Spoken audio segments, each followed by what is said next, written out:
My audience members, Rowdy, Haley, Colby. Okay, today, ladies and gentlemen, we're talking about puberty attainment in beef cattle. So first off, the broad overview, there's 5 factors that truly impact how quickly a beef cow will attain puberty. First being genetics. Second is acute nutrition and long-term nutrition. Now, acute nutrition doesn't have much of an impact. It can impact cyclicity, but for puberty's sake, long-term nutrition is the major impact, right? It's all about growth and those things, not what you ate that day. And behavior and social environment, that is basically, are these cows isolated? Are they in a herd with other cows or other males? And then photo period, which we'll talk about a little bit more later. Genetics. So, broad overview, there's 2 different types of cattle. There are breeds within these types. So we have our Bos Indicus and our Bos Taurus cattle. Bos Indicus, for some reason, we do not know why or the science behind it, take about 4 to 6 months longer to reach puberty than Bos Taurus cattle. Bos Indicus cattle are your Brahmins, your Brangus, anything that has Brahmin influence. Your Bos Taurus cattle are like your Angus, your Hereford, your very fluffy, moderate cattle that aren't going to reach a massive size, but are very good at producing babies and milking, right? These are what they're known for. Frame size also plays a major impact in this. And so a large framed animal, just like humans or dogs, is going to take a lot longer to mature than a small framed cow. And then, fun fact, scrotal circumference, we can actually measure the scrotal circumference of a male to help determine or estimate how long it's going to take for a female to reach puberty.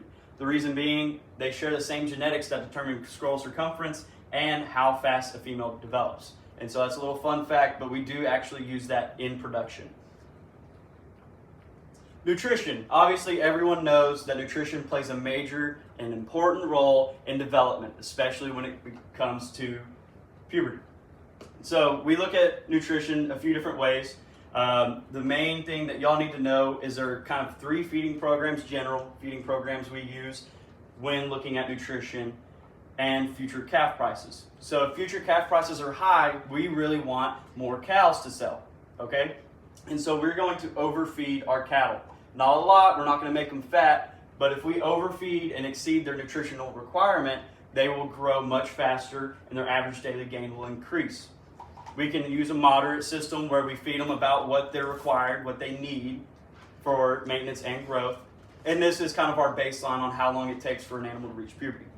And then if beef cattle prices are really low in the future, we don't expect to get much return on our investment or our calves, we can underfeed them so that way we spread out the cost over a long period of time and we're not losing money by feeding them more than what we really need to feed them.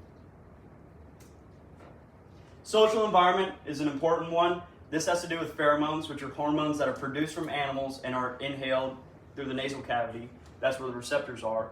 And so female hormones will actually increase the speed at which animals reach puberty.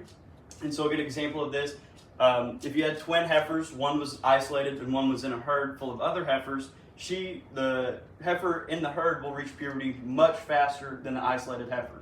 This is due to those first few females that reach puberty will start producing those pheromones, and those receptors are already available and present, and so that will help kind of speed up the biological clock in this female and cause her to reach puberty just a little bit faster.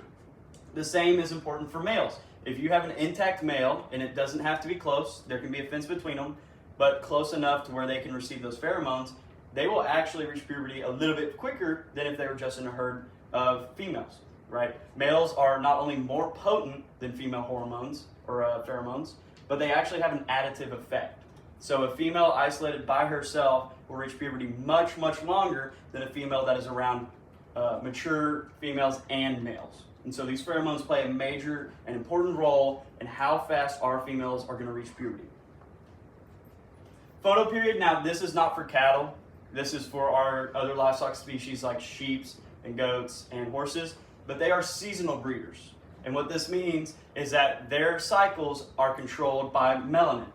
Melanin is controlled by the daylight length. And so the daylight length determines if they can get pregnant or not. And so like our sheep and our goats, they will breed in the spring, lamb in the fall. Okay? And so the major important factor of this is what happens if we have an animal born out of season. What if we have a lamb born in the spring when they're supposed to be born in the fall? What this ends up doing is the animal will mature like normal, but when they reach puberty, they will not have the signals required due to the daylight length and the melatonin to actually start cycling, and so they will have to wait until the spring and summer of the next year before they are able to be bred and reproduce.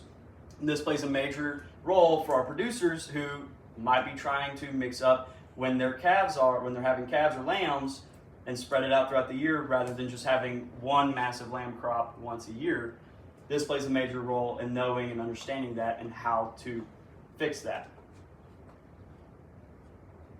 And why it matters. Obviously, agriculture is a very harsh industry. There's a lot of things that can go wrong in either crop production or animal production. And so understanding all of these things will give our producers a better chance of being successful.